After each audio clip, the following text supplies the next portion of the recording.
காவிரி காற்று மெதுவாக வீசும் அந்த கிராமத்தில் ஒரு சிறுவன் வாழ்ந்தான். அவன் பெயர் அருள். அவன் சாதாரண சிறுவனில்லை. அவன் மனதில் ஒரு தீ இருந்தது.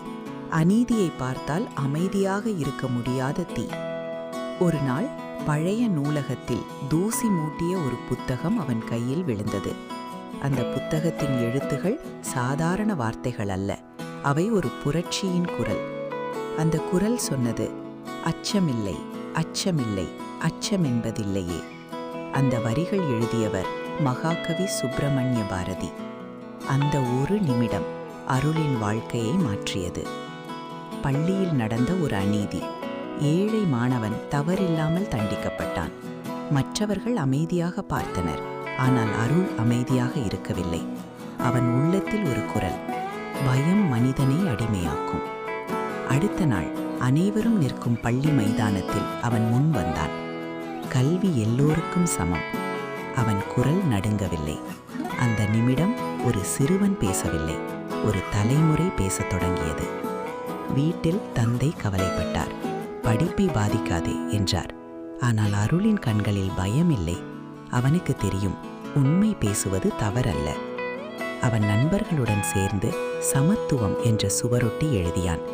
இரவு நிலவொளியில் அந்த வார்த்தைகள் சுவரில் ஒட்டப்பட்டன.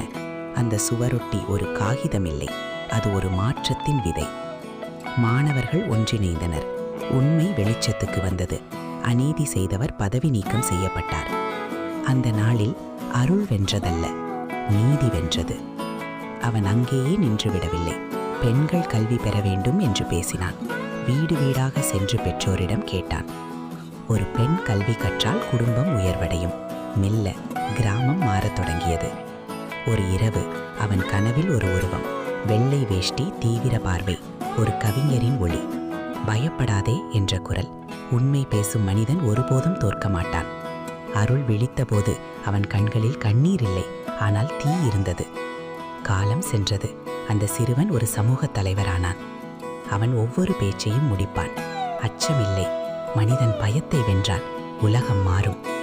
ஒரு மனிதனின் தைரியம் ஒரு பள்ளியை மாற்றியது, ஒரு கிராமத்தை மாற்றியது, ஒரு தலைமுறையை மாற்றியது. பயமில்லாத மனமே மனிதனின் உண்மையான சக்தி. நீயும் கேள், உன் உள்ளத்தில் ஒரு குரல் இருக்கிறது. அந்த குரல் சொல்கிறது, அச்சமில்லை, அச்சமில்லை, அச்சமென்பதில்லையே.